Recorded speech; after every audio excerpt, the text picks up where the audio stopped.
Bonjour à tous et toutes, je suis ravi de prendre la parole lors de cette nouvelle édition du VRWS.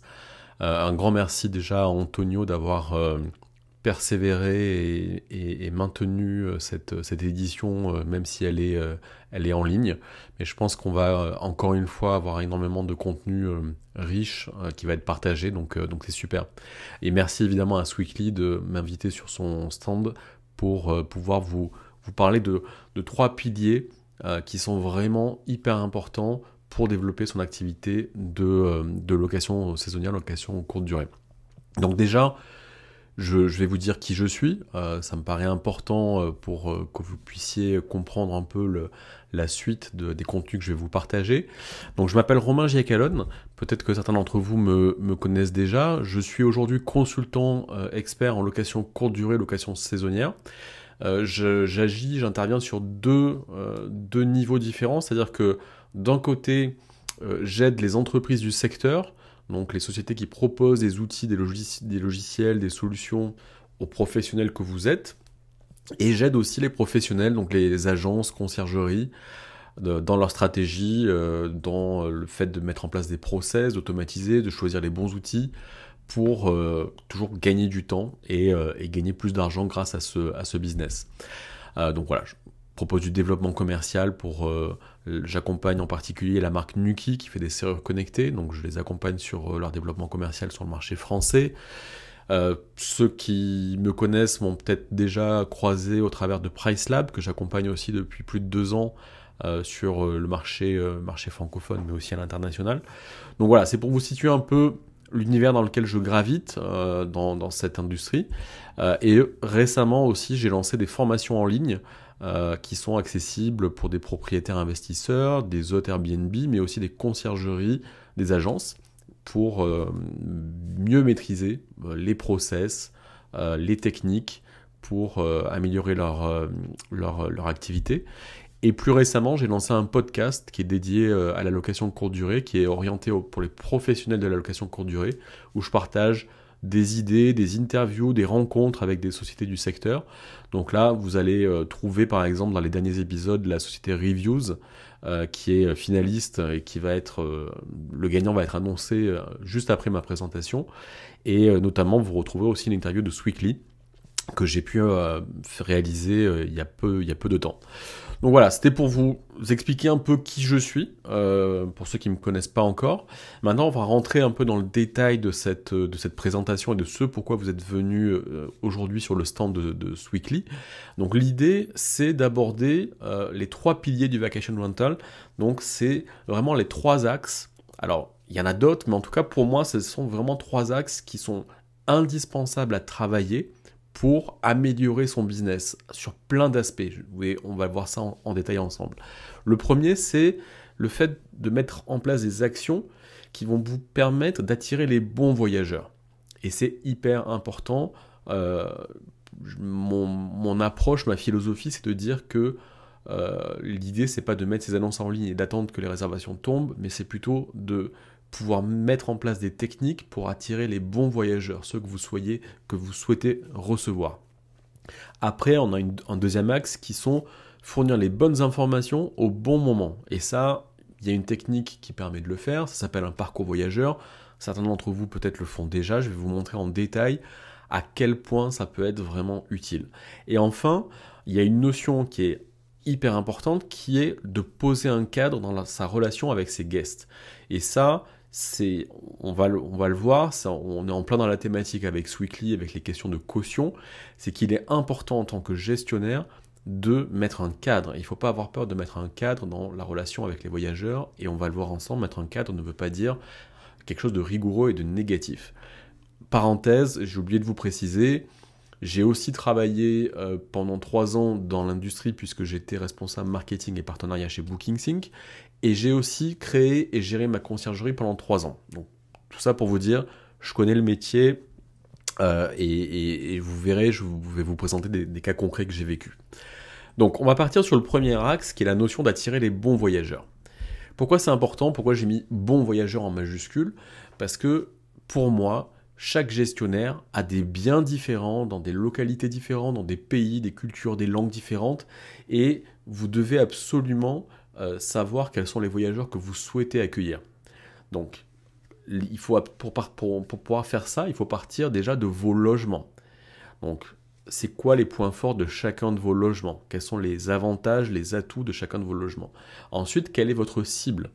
Est-ce que vous avez envie de travailler, par exemple, les couples, les jeunes, les backpackers, les voyageurs business, les familles? Voilà. Il y a énormément on appelle ça des personas en marketing, donc il y en a énormément. C'est très important de savoir lesquels vous souhaitez attirer et comment vous allez pouvoir travailler pour les attirer. Et comment les attirer? Ça va passer par optimiser vos annonces, les photos, les textes, en fonction de ces deux éléments, la cible et les atouts de vos logements. Et ce qui est hyper important, et je pense qui est pas assez fait, c'est de mettre à jour régulièrement ces annonces. Donc pourquoi il faut faire ça? Pour améliorer votre quotidien de gestionnaire, réduire les frictions, réduire les litiges. Quand vous recevez les mauvais voyageurs, parce que votre annonce n'est pas suffisamment travaillée ou parce qu'elle est neutre, vous allez potentiellement avoir des incompréhensions, des malentendus avec les voyageurs. Des voyageurs qui vont vous dire ah oui, mais j'avais pas compris que ce logement, il est au 5e étage, il n'y a pas d'ascenseur, c'est un enfer, je le déconseille. On l'a tous vécu, et pourtant, vous pouvez difficilement dire quoi que ce soit. Vous savez que le voyageur, il a le pouvoir dans ce cas de figure, et c'est à vous de vous blinder en amont. Donc de montrer des photos claires où on va voir peut-être ces inconvénients, mais qui vont vous permettre d'éviter les mauvaises expériences. De le mettre dans la description. Il faut tout faire pour éviter de recevoir les mauvais voyageurs, ceux qui ne sont pas faits pour vos logements. Ça va vous permettre de gagner du temps et de ne plus répondre 100 fois aux mêmes questions. Donc une annonce blindée vous permet de gagner du temps. Il y a des voyageurs qui lisent les descriptifs, les descriptifs des annonces, faites-le. Je vois encore trop peu d'annonces qui sont riches en contenu, qui sont pensées pour les voyageurs. Il y a beaucoup d'annonces qui sont encore négligées, avec très peu de texte. Donc vraiment, prenez le temps, quand vous rédigez vos annonces la première fois ou quand vous repassez dessus, de mettre un contenu conséquent, de penser, d'anticiper tous les potentiels cas de figure, et surtout quand il vous arrive quelque chose avec des voyageurs, n'hésitez pas à venir mettre à jour votre annonce pour éviter que ce problème se reproduise. Ensuite, c'est hyper important de faire tout ça pour aussi se démarquer de vos concurrents et séduire les voyageurs qui sont faits pour vous. Il y a des millions de voyageurs. Alors, ok, là en ce moment, on est dans une période particulière. On peut espérer quand même que les choses vont revenir à la normale. Donc c'est quelque chose qui va toujours être valable. Donc que ce soit même des voyageurs nationaux, il y a potentiellement des millions de voyageurs.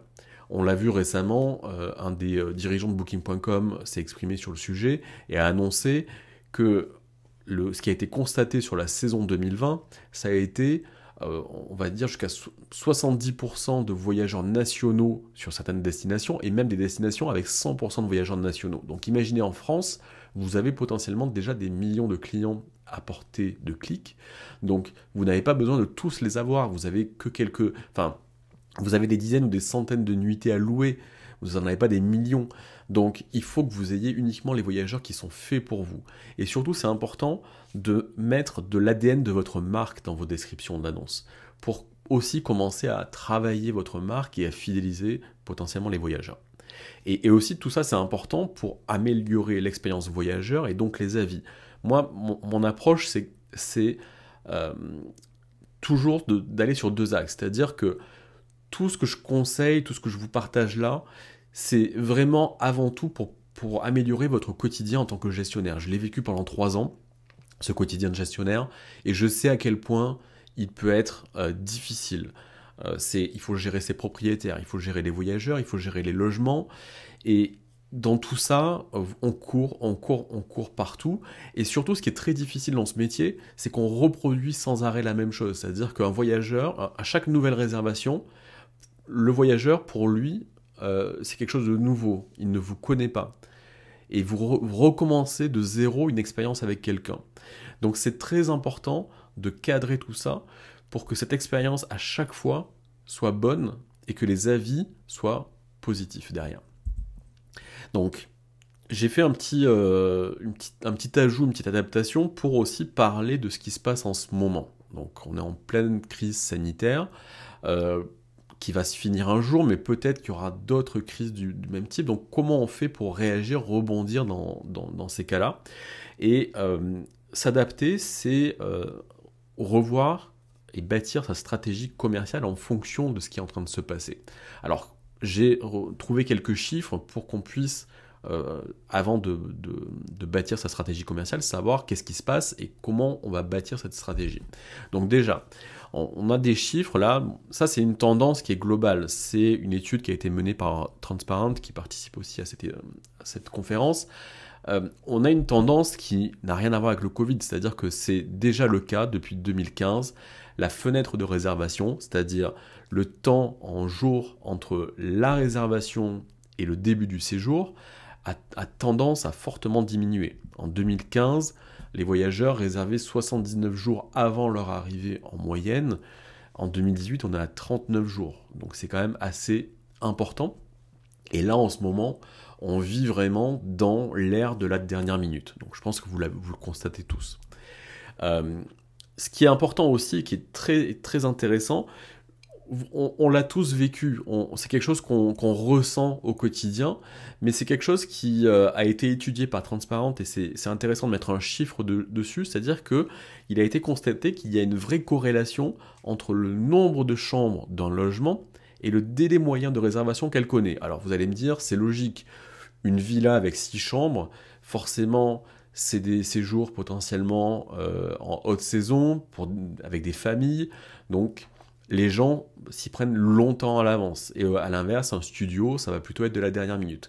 On est d'accord, on le constate en tant que professionnel, on l'a ressenti, mais c'est vraiment très intéressant d'avoir cette approche statistique qui nous dit que ces dernières années, les clients à la recherche d'un logement d'une seule chambre ont réservé 41 jours à l'avance, et que pour chaque chambre ajoutée, la fenêtre de réservation a augmenté de 8 jours en moyenne. Donc c'est vraiment intéressant d'avoir ces données-là en chiffres, parce que ça va vous permettre de aussi travailler cette stratégie commerciale en fonction de la taille de votre logement, et de savoir à quel moment les gens potentiellement réservent, et à partir de quel moment il faut commencer à imaginer faire des promotions. On l'a vu, je vous ai expliqué au début que c'est très important de savoir quels voyageurs vous voulez attirer, et comment en fonction travailler votre annonce, le texte, les photos, pour être sûr d'attirer ces personnes-là. Et là, on est en train de parler de fenêtres de réservation. Donc il y a une étude qui a été faite par le site Travelport, donc cette infographie qui a été faite réalisée par Eloa, met en image les résultats de cette étude et nous montre les typologies de voyageurs et le délai moyen de réservation de chaque typologie de voyageurs, mais aussi les durées de séjour, la proportion de séjours internationaux, la croissance de ces réservations en un an et la proportion totale de ces réservations, sur le total des réservations. Et c'est très intéressant parce que si vous savez quelle cible vous voulez travailler, qui vous voulez attirer, ou en tout cas, vos logements sont faits pour qui? Est-ce que peut-être que vous avez un parc de logements qui est multiple. Vous pouvez avoir des logements qui sont typés pour des backpackers, des jeunes qui voyagent seuls, pour des familles, pour des voyageurs pros, pour des couples, une cible très orientée week-end parce que vous avez des logements qui sont dans des villes qui attirent les voyageurs pour les week-ends, ou plutôt pour des groupes. En fonction de ces cibles-là, vous voyez que on a des données différentes, c'est-à-dire qu'un voyageur business, le délai moyen de réservation, c'est 9 jours. Donc c'est très court. Encore une fois, tout ça, peut-être que vous l'avez déjà constaté, mais là, on a vraiment des choses qui sont chiffrées et qui peuvent permettre de travailler cette stratégie commerciale. Donc on sait, en fonction de ces données-là, que si on va cibler, si on est sur des appartements par exemple, en centre-ville de Paris, en centre-ville de Londres, en centre-ville de Barcelone, on va cibler potentiellement du business sur des week-ends, et on sait que grâce à cette étude, on va pouvoir proposer des offres week-end 32 jours en amont. Pareil, si on est sur une clientèle de famille, on va proposer des promos long séjour, parce qu'on l'a vu sur l'étude juste avant, les familles réservent en moyenne des durées de 10 jours. Donc on va proposer des réductions long séjour, il faut les proposer 70 jours en amont. Et pareil pour la clientèle business, on est plutôt sur des courts séjours et qui doivent être proposés au-delà de 7 jours.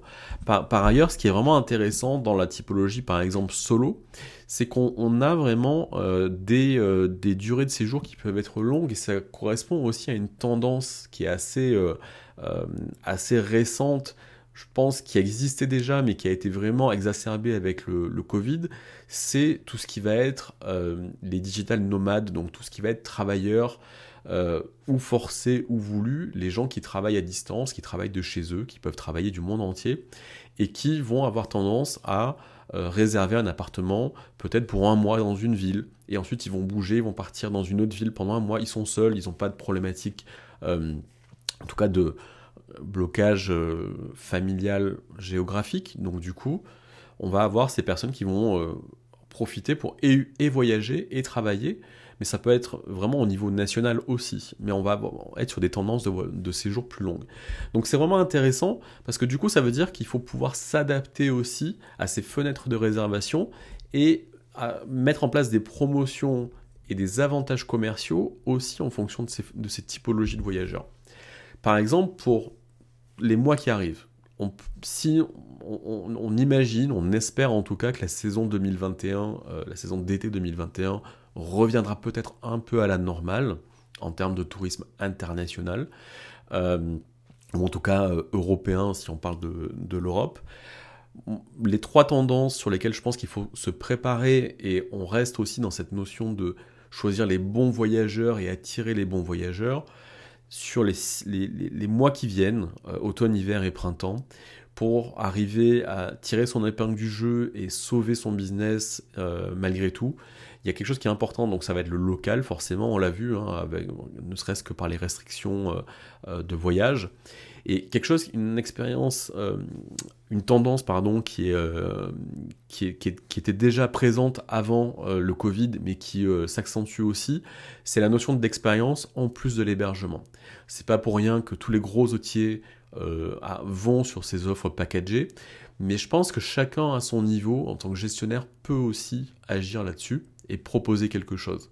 Donc ça veut dire, vous proposer des hébergements, mais n'hésitez pas aussi à venir proposer des services additionnels en mettant en place des partenariats avec des acteurs locaux qui ne demandent que ça, puisque vous n'êtes pas seul dans votre localité, dans votre ville, à souffrir de la situation. Donc c'est le moment de s'entraider. Donc je pense qu'il y a une vraie stratégie à mettre en place en proposant sur votre site direct peut-être des packages, mais aussi via les hôteliers mettre en avant ce que vous proposez comme service additionnel supplémentaire à vos hébergements et dire aux voyageurs, écoutez, vous avez besoin de vous détendre, vous avez besoin de décompresser, de vous évader, etc. Il y a l'hébergement, mais on vous propose une expérience unique, on vous propose un chef à domicile, on peut vous proposer le prêt de véhicules, des activités sportives. Enfin, voyez, encore une fois, par rapport aux voyageurs que vous voulez cibler, par rapport à votre ville, par rapport à vos logements. Chacun de vos logements peut attirer des personnes différentes et vous pouvez créer des packs différents et des expériences différentes. Donc c'est vraiment quelque chose qui est une forte demande qui est constatée en ce moment. Il y a cette envie d'évasion, il y a cette envie de décompresser. N'hésitez pas à surfer là-dessus et à proposer quelque chose aux voyageurs aussi. Et ça va vous permettre de vous démarquer en plus. Après, la deuxième chose, on l'a vu, hein, et ça va être vraiment inévitable, c'est la dernière minute. Donc pour ça, c'est très important de pouvoir s'adapter donc en termes de prix, mais aussi potentiellement en termes de nuitée minimum. Donc n'hésitez pas à analyser ça. Il y a plein d'outils qui peuvent vous aider à analyser localement ce qui se passe. Il y a les market dashboards de PriceLab par exemple, qui vous permettent en un coup d'œil de voir ce qui se passe autour de vous localement et d'adapter vos nuitées minimum pour pouvoir décrocher ces réservations de dernière minute. Et après, il y a la promo. Donc ça, c'est inévitable, hein, vous le savez, j'imagine que vous le faites déjà depuis plusieurs semaines. Là aussi, la tarification dynamique peut vous aider énormément à vous adapter pour attirer cette clientèle qui est en recherche de promotion. Donc voilà, n'hésitez pas à agir sur ces trois leviers pour encore une fois, attirer les bons voyageurs.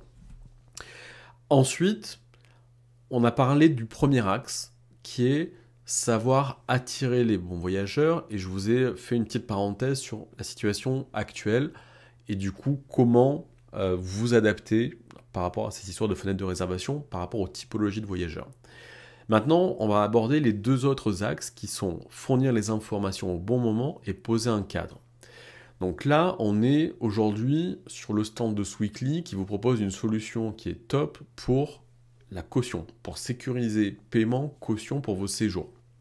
Et qui est, pour l'avoir vécu, une énorme problématique qui peut être très complexe à gérer.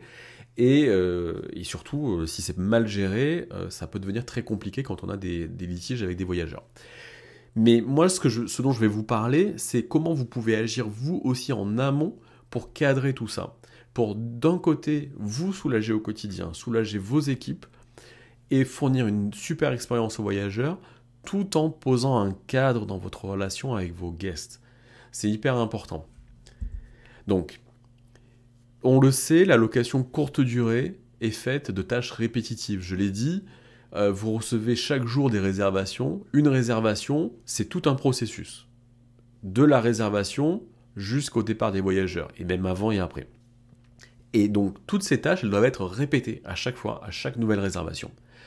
Donc pour ça, pour solutionner ça, il existe quelque chose de tout bête qui s'appelle l'automatisation. Donc l'automatisation, vous y avez accès grâce à votre PMS, à votre channel manager, à des outils additionnels que vous pouvez utiliser. Et surtout, quelque chose que je veux dire, parce que je croise encore des gestionnaires qui me disent « Oui, mais l'automatisation, ça nuit à l'expérience avec le voyageur, ça retire de la relation humaine, etc. » Moi, je dis c'est faux. L'automatisation, c'est pas le diable.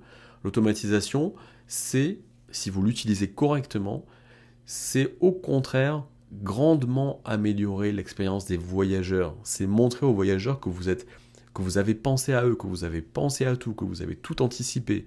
Donc pour moi, vraiment, c'est tout le contraire. C'est-à-dire que c'est montrer aux voyageurs que vous êtes un gestionnaire, un hôte qui est à 200% de son côté. Et au contraire, c'est-à-dire qu'à partir du moment où vous avez automatisé toutes ces tâches que vous répétez sans arrêt, sans arrêt, sans arrêt pour chaque séjour, bah, vous vous dégagez un temps dingue pour faire l'humain justement, pour faire ce qui va faire la différence, les petites touches, etc., les petites attentions. Et vous serez joignable facilement. Parce que quand votre voyageur va vous contacter pour les choses que vous ne pourrez pas automatiser, ben vous serez disponible. Vous ne serez pas en train de dire au téléphone « Excusez-moi, je cours partout, je dois récupérer ici, je dois faire une arrivée à telle heure, et ainsi de suite. » Donc vraiment, l'automatisation, c'est clé. D'ailleurs, c'est marrant parce qu'il y a quelques jours, je faisais l'interview de Christophe, qui est le fondateur de Reviews, et qui est gestionnaire lui aussi en Espagne, et qui me disait « Sans l'automatisation, je n'aurais jamais pu arriver à monter une société de property management et à gérer plus de 50 logements à 2 personnes, et voire même quasiment une personne, puisqu'aujourd'hui, il est énormément sur Reviews. Donc, et même moi, en tant que gestionnaire, je gérais 35 logements, une vingtaine d'appartements, 15 propriétés de luxe. Sur la partie informatique, j'étais quasiment seul. Donc tout, la gestion des prix, les check-in, l'organisation, les questions des voyageurs, les annonces, tout. Donc sans l'automatisation, sans mettre en place tous ces outils-là, on ne va pas pouvoir progresser. Donc, le parcours voyageur. Alors, vous inquiétez pas, vous aurez accès à la présentation après, vous pouvez faire une capture d'écran, vous aurez accès à ces informations-là, donc ne vous perdez pas dans ce diagramme qui peut vous paraître complexe, je vais le balayer rapidement pour vous. Pour moi, le parcours voyageur, donc c'est ce qui se passe de la confirmation de la réservation au départ du voyageur, il nécessite énormément d'étapes. Là, encore, elles y sont certainement pas toutes. Mais moi, je vous explique à quel point c'est important de mettre en place un parcours voyageur. Donc un parcours voyageur, typiquement, c'est quelque chose que vous allez pouvoir faire par email. Mais aussi, on va voir qu'il y a des outils pour le faire avec d'autres supports. Par exemple, avec SmartBnB, vous allez pouvoir envoyer des messages directement dans les inbox Airbnb au meublé du voyageur. Le parcours voyageur, il est hyper important et il va permettre de fournir les bonnes infos au bon moment au voyageur. Donc la confirmation de réservation, par exemple, vous allez déjà donner des bases sur votre check-in. Comment vous fonctionnez pour les check-in? Est-ce que c'est une arrivée physique? Est-ce qu'il y a quelqu'un qui va remettre les clés? Est-ce que c'est une arrivée autonome? Il faut l'expliquer dès cette première étape pour que le voyageur soit au courant et ne soit pas surpris. Si jamais vous proposez des services additionnels, vous allez pouvoir, dès ce premier mail, aussi en parler, mais brièvement. C'est peut-être pas le meilleur moment pour vendre quelque chose, mais une phrase, un lien vers une page de votre site qui propose ces services-là. Et puis introduire votre société, puisque si vous êtes gestionnaire, vous avez un PMS, vous avez un channel manager, et vous vous distribuez sur plein de plateformes. Le voyageur, il réserve sur booking.com. Il reçoit une confirmation de booking.com, et après, il reçoit potentiellement un mail de votre PMS que vous avez configuré, que j'espère que vous avez personnalisé, et le voyageur, potentiellement, il ne comprend pas ce qui se passe. Donc c'est là qu'il faut absolument lui expliquer les choses. Bonjour, vous avez réservé un de nos logements sur booking.com. Nous sommes telle société, voilà comment nous travaillons. Nous sommes implantés localement depuis tant d'années, et ainsi de suite, et ainsi de suite. Et vraiment commencer à travailler votre marque. Ensuite, on va avoir une deuxième étape qui va être avant le check-in, le pré-check-in.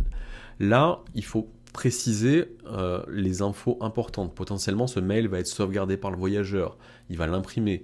Donc, c'est toutes les infos qui sont cruciales pour que le check-in se passe le mieux possible, pour pas que le voyageur vous appelle, pour pas que le voyageur ait une mauvaise expérience.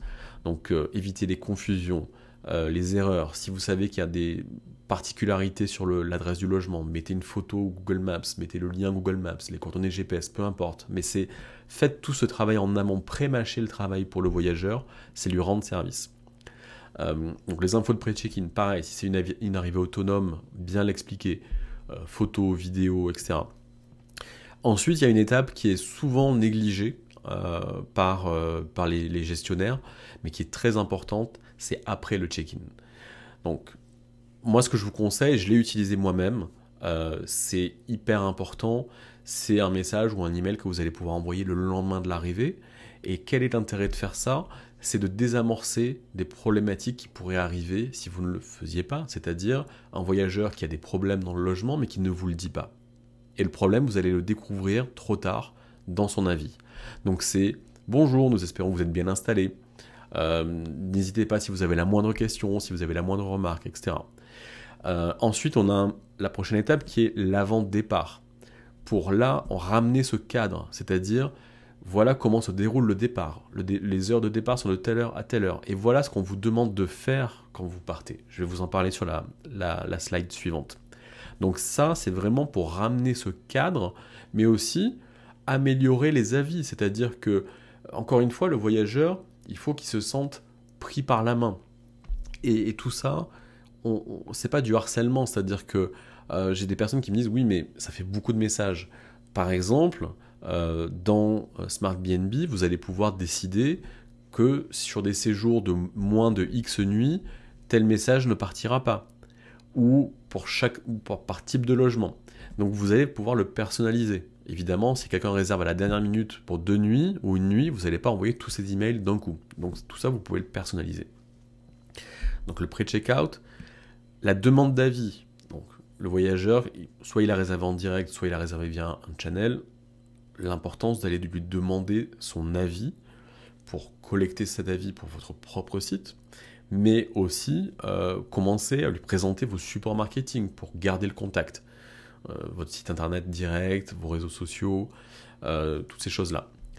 Et ensuite, un dernier message que vous pouvez utiliser, moi je vous conseille de ne pas aller au-delà de celui-ci, qui peut être J+15, donc pour présenter les avantages de votre newsletter, si vous en avez une, ou alors de votre blog, pour montrer que vous produisez du contenu sur, pas uniquement annoncer un nouveau logement en gestion, parce que c'est relativement peu intéressant pour les voyageurs, mais on peut vous aider à organiser votre prochain séjour localement, on peut vous mettre en relation avec des artisans, avec vous faire découvrir des choses insolites, etc. Donc vraiment sur ce côté-là. Donc si vous faites ou si vous avez un blog, une newsletter, n'hésitez pas à le faire. Donc ça, c'est ce que je vous présente là, c'est entre guillemets secret, c'est-à-dire que c'est le plan d'une de mes formations sur le sujet, et donc c'est la structure, on va dire, de ma formation. Donc je vous présente juste après ici, un exemple concret. Je vous ai parlé du pré-checkout. Donc moi, personnellement, sur ma conciergerie, j'ai utilisé SmartBnB. Je vous explique un cas concret de pourquoi le pré-checkout il est ultra important. Pour les appartements que je gérais en centre-ville, pour le ménage, j'avais un forfait ménage. C'est-à-dire que sur ces appartements-là, j'avais une femme de ménage qui était payée un montant fixe pour nettoyer, repréparer le logement.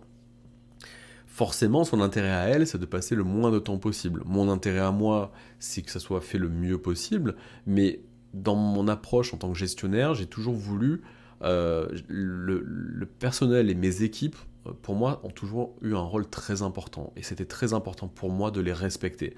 Donc j'ai toujours été à l'écoute et je leur ai toujours posé la question régulièrement, est-ce que tout se passe bien? Est-ce qu'il y a des choses qui peuvent être améliorées? Et un jour, j'ai la personne qui faisait le ménage sur ces logements-là qui me dit, oui, oui, c'est bon, sauf que je passe beaucoup de temps sur ce ménage, sur ces appartements-là.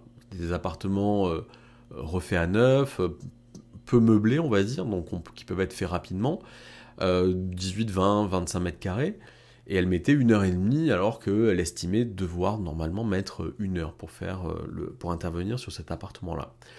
Donc je lui ai dit, on prend 5 minutes, c'est quoi le problème? À quel moment, à quelles étapes tu perds du temps? Et elle me dit, moi, nettoyer, refaire les lits, les salles de bain, etc., c'est pas un souci. Par contre, là où je perds du temps, c'est que les voyageurs laissent des choses dans les frigos, de la vaisselle sale dans l'évier, et potentiellement, je dois aller jeter leur poubelle en plus. Donc moi, ce que j'ai fait, c'est que j'ai fait ce que vous voyez à l'écran, c'est-à-dire j'ai fait une capture d'écran d'une vue Google Maps de là où sont les appartements, où sont les containers poubelles. J'ai programmé dans mon message de pré-checkout qui était envoyé la veille du départ, un message aux voyageurs en leur disant bonsoir, j'espère que votre séjour s'est très bien déroulé. Je vous rappelle les règles pour votre départ qui aura lieu demain. Donc les départs se font avant telle heure. Merci de remettre les clés dans la boîte à clés. Et nous vous demandons de jeter les poubelles. D'ailleurs, regardez, les poubelles sont ici. Donc SmartBnB vous permet de joindre une photo pour les réservations Airbnb. Donc voilà où sont les poubelles. Nous vous demandons de ne pas laisser de vaisselle sale. Donc vous faites la vaisselle ou mettez dans le lave-vaisselle et lancez-le. Et de ne pas laisser de choses dans le frigo. J'ai mis ça en place du jour au lendemain. Pas 100%, mais on va dire 90% des voyageurs ont respecté ces règles. Donc là, c'est pareil, c'est-à-dire que l'idée, c'est pas d'amener ça comme ça et que ça soit perçu comme quelque chose de restrictif, de négatif. Il faut que ça soit distillé tout au long de votre parcours et dès le début, et notamment aussi dans le livret d'accueil. Je vous en parlerai pas aujourd'hui, mais le livret d'accueil peut paraître un peu old school pour certains, mais il a une importance cruciale dans le fait de poser un cadre dans la relation avec ses guests et dans le fait d'éviter aussi les problématiques. Donc à partir du moment où ce cadre, vous le distillez tout au long de vos échanges avec les voyageurs, mais de façon... c'est une information que vous donnez, c'est pas une réprimande. Donc c'est vraiment hyper important de rappeler, vous rendez service au voyageur en lui rappelant ces règles régulièrement pour lui éviter qu'il y ait une incompréhension, un malentendu et que vous vous retrouvez dans une situation où vous n'avez pas assez communiqué, le voyageur n'a pas fait attention ou voilà, il a allé un petit peu trop loin. Et puis c'est le dernier jour qu'on se rend compte qu'il y a eu quelque chose qui s'est mal passé. Et oui, peut-être que vous allez récupérer une somme, etc. Mais potentiellement, vous allez avoir un très mauvais avis. Et donc moi, ce que je veux vous empêcher d'obtenir, c'est un mauvais avis. Donc c'est un exemple concret de quelque chose de tout bête qui peut vraiment vous aider à éviter ces mauvais commentaires, ces mauvaises expériences voyageurs. Donc, en résumé, oui, l'activité en ce moment, elle est ralentie, ça va durer encore des semaines et des mois, mais il faut voir le côté positif dans tout ça, c'est que potentiellement, il faut employer ce temps que vous avez peut-être aujourd'hui. Je ne sais pas en fonction de vos localisations si peut-être que vous êtes à la montagne et qu'au contraire vous allez rentrer dans la haute saison, je vous le souhaite. Mais s'il y a un ralentissement, vraiment, vous ne pouvez pas, mais vous devez en profiter pour travailler sur ces 3 piliers. C'est hyper important. J'ai entendu l'autre jour un podcast d'une société, une grosse société qui fait de l'échange de maisons. Ils ont perdu 95% de leur business pendant la crise, au plus fort de la crise pendant cet été. Ils ont pris leurs équipes, ils ont mis tout le monde sur des sujets marketing et en particulier le référencement naturel. Ils ont dit voilà, on va faire autre chose pendant ce temps. Ils sont devenus numéro un en référencement naturel sur toutes les requêtes liées à l'échange de maisons. Donc vous voyez, profitez de ce ralentissement pour travailler tous ces process et pour être prêt pour 2021. C'est vraiment l'occasion ou jamais pour vous de travailler tous ces aspects-là, de vous poser la question de chaque logement que vous gérez, quels sont ses atouts, quel est le voyageur idéal pour ce logement, comment travailler votre annonce pour attirer ce voyageur idéal. Est-ce que ça va être un professionnel, un couple? Est-ce que un couple ou un professionnel, il a les mêmes attentes concernant le logement? Est-ce qu'il n'y a pas des choses qui sont à mettre en avant au niveau des photos, au niveau du texte? Est-ce qu'il n'y a pas un intérêt pour vous à mettre des descriptifs différents en fonction des plateformes de location? C'est aussi très important. Donc voilà, on pourrait en parler pendant des heures, c'est très vaste, mais vraiment j'ai voulu vous donner des pistes, des éléments de départ pour travailler ces aspects-là qui sont encore une fois vraiment importants. Donc j'espère que vous avez apprécié ces idées, j'espère que vous avez apprécié cette présentation que je viens de vous faire. Je vous souhaite une excellente fin de week-end et j'espère que vous avez passé une très bonne conférence VRWS. Donc je tiens à remercier Squeakly qui m'a invité sur son stand. Encore une fois, Antonio et toute l'équipe organisatrice du VRWS, un grand merci. J'espère qu'on pourra se retrouver l'année prochaine physiquement. Si vous souhaitez rester en contact avec moi, vous avez mon adresse mail qui est ici. Mon site internet, c'est pareil, c'est romaingcanon.com. Et puis, vous avez un petit lien ici. Je vous laisse aller voir dessus. C'est une petite surprise qui est vraiment dédiée aux personnes qui ont participé à cette conférence au VRWS. Voilà, encore merci à vous. Et puis, encore une fois, tout ce contenu vous sera envoyé, vous sera transmis si vous souhaitez le revoir au calme et réétudier point par point tous ces sujets que je vous conseille vraiment de travailler pour, je vous le souhaite, avoir les meilleurs résultats possibles en 2021. Merci et à bientôt.